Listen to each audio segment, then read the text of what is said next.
दिसंबर का महीना था और कड़ाके की ठंड पड़ रही थी। अपने बूढ़े कप कपाते हाथों से जब उसने कफन उठाकर देखा तो जोर जोर से रोने लगी। उसके सामने उसके पति की लाश रखी हुई थी। खेत में मजदूरी कर रहे उसके पति को बिजली का करंट लग जाने के कारण खेत में ही वो तड़प तड़प कर अपनी जान गंवा बैठा था। हे भगवान, ये तूने हम गरीबों के साथ कैसा अन्याय किया है। तुझे हमारी तकलीफ दिखाई नहीं देती है क्या, जो तूने ऊपर से इतना बड़ा दुख भी दे दिया। अब मैं अपनी बेटी को अकेले कैसे पालूंगी। टूनी चिड़िया की एक बेटी थी जिसका नाम टुनटुनी था और सहारे के नाम पर टूनी चिड़िया के पास एक गाय थी जिसका नाम गायू था। टूनी चिड़िया गायू का दूध बेचकर अपना और अपनी बेटी टुनटुनी का गुजारा किसी तरह से चला पा रही थी। एक दिन टूनी चिड़िया के पास साहूकार का वसूली भाई आया। तब तक आप लोग कमेंट में बताएं 8 into 8 + 10 कितने होते हैं।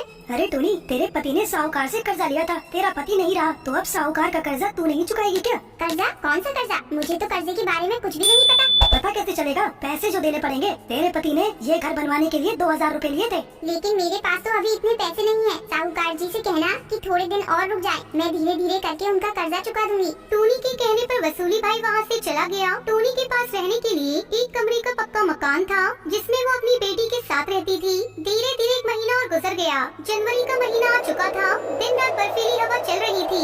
एक दिन साहूकार कड़कनाथ सेठ अब टोनी चिड़िया के घर आ धमका। अरे टूनी, एक महीना और गुजर गया लेकिन तूने अभी तक मेरे पैसे नहीं दिए। तुम लोगों के साथ नरमी क्या दिखा दी? तो तुम लोग सर पर चढ़ जाते हो। ला मेरे पैसे निकाल, पूरे 2000 रुपए। बेचारी टूनी चिड़िया कड़कनाथ सेठ के आगे हाथ पैर जोड़ के गिड़गिड़ाने लगी। मालिक, आप तो जानते ही हैं कि पति के जाने के बाद बेटी की जिम्मेदारी मेरे कंधों पर आ गई है। दूध बेचकर भी 2 वक्त की रोटी का जुगाड़ नहीं हो पा रहा है। सर्दियाँ गुजर जाने दो मालिक, मैं आपकी एक एक पाई चुका दूंगी। क्यों, सर्दियाँ बीत जाने के बाद तेरी लॉटरी लग जाएगी क्या? मुझे मेरे पैसे अभी चाहिए, नहीं तो तुझे अपना ये घर छोड़ना पड़ेगा। टोनी के लाख कहने पर भी कड़कनाथ सेठ नहीं माना। कड़कनाथ सेठ पर तो टोनी की बातों का जैसे भी असर ही नहीं हो रहा था। उसने अपने गुंडों से कहकर टोनी के घर से उसका सारा सामान बाहर फेंकवा दिया और उसकी बेटी को घर से बाहर निकाल दिया। टोनी चिड़िया अपनी बेटी के साथ सड़क पर आ गई। टोनी चिड़िया बहुत रो रही थी। माँ को रोता देखकर उसकी बेटी टुनटुनी चिड़िया बोली, माँ, उस सेठ ने हमसे हमारा घर छीन लिया तो क्या हुआ? हम लोग मिलकर अपना नया घर बनाएंगे। टुनटुनी बेटा, अपना घर बनाने के लिए हमारे पास पैसे नहीं है। माँ, हमें पैसों की जरूरत भी नहीं पड़ेगी। हम सब मिलकर फूस और बात से अपना घर बना लेंगे।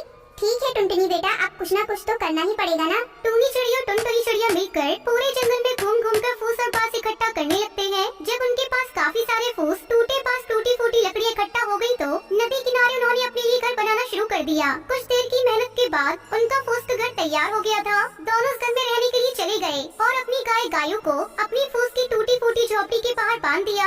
रात में खाना खाकर जब दोनों सोने लगी तो उन्हें बहुत तेज ठंड लगनी शुरू हो गई। माँ, हमारी झोपड़ी में तो बहुत ज्यादा ठंड है। बाहर की ठंडी हवा झोपड़ी के अंदर ही आ रही है। मुझे ऐसा लग रहा है कि ठंड के मारे मेरी जान ही चली जाएगी।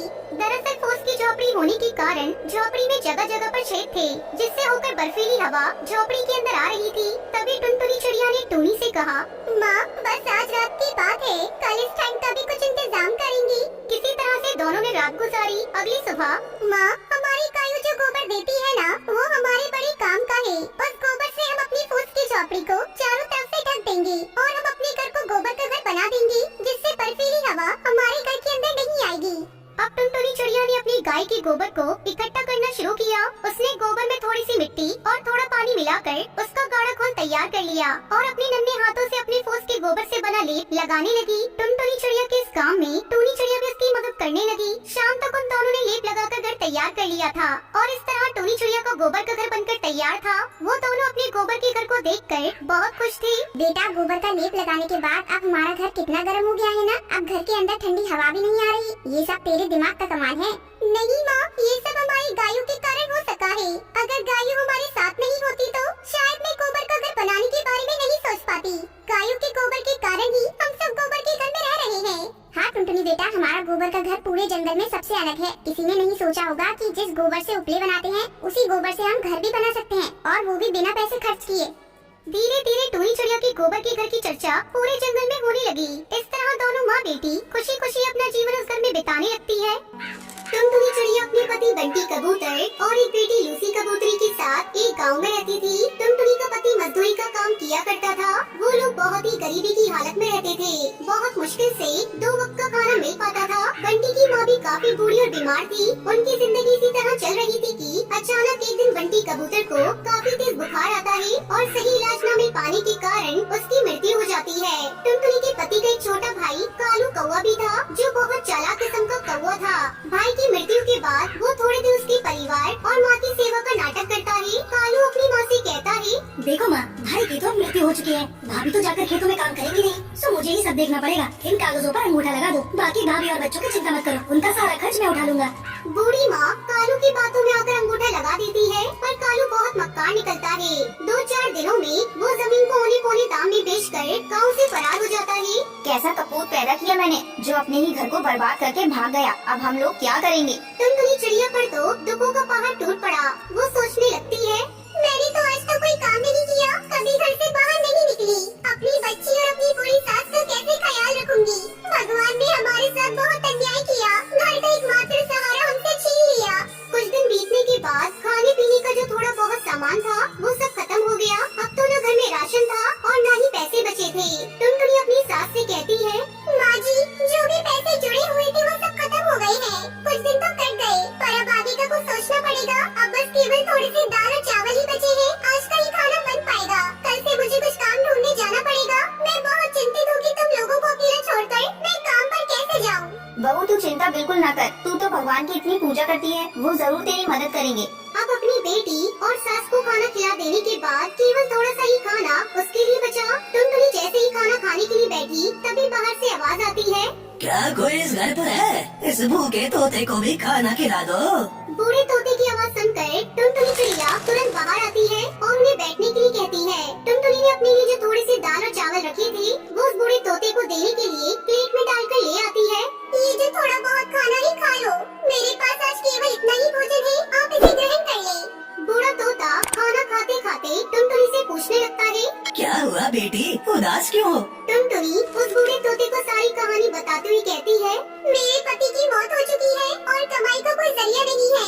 आज तो राशन भी खत्म हो गया है। मुझे समझ नहीं आ रहा कि अपनी छोटी बच्ची और बूढ़ी सास को छोड़कर कैसे बाहर काम पर जाऊं, और यदि काम नहीं किया तो इनके लिए खाना कहाँ से लाऊंगी।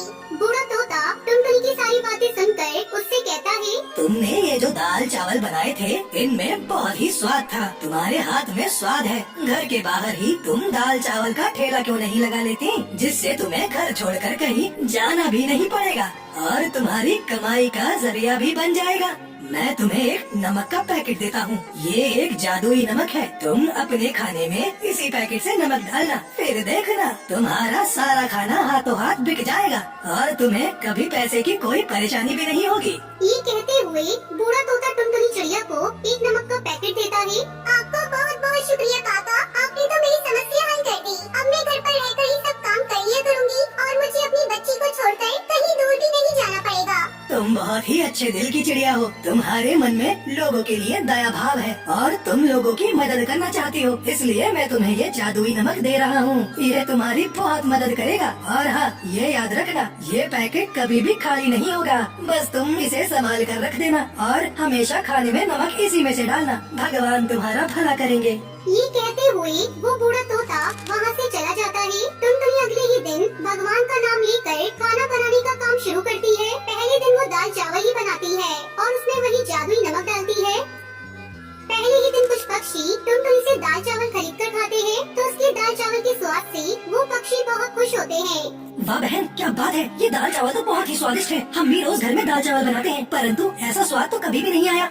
हाँ भाई, ऐसे दाल चावल ना सुंदरी की बात जो है ना 100 साल लगा कर भी नहीं बना पाएगी। बता रहा हूँ, स्वाद आ गया भाई, सच में वाह। टुनटुनी के बनाए दाल चावल धीरे धीरे पूरे जंगल में मशहूर हो जाते हैं। पूरे गांव भर में उसके दाल चावल की तारीफ होने लगती है। उस जादुई नमक के स्वाद ने अपना जादू चला दिया और टुनटुनी चिड़िया के बनाए दाल चावल गांव भर में मशहूर हो गए। अब टुनटुनी जितना भी खाना बनाती वो हाथों हाथ बिक जाता। टुनटुनी की अच्छी खासी कमाई होने लगी। एक दिन टुनटुनी चिड़िया अपनी सास से कहती है, माँ जी, हमारे बनाए दाल चावल पूरे गांव भर में सबको पसंद आ रहे हैं और रोजाना ग्राहक बढ़ते ही जा रहे हैं। अब हमारे घर में पैसे की कोई कमी नहीं है।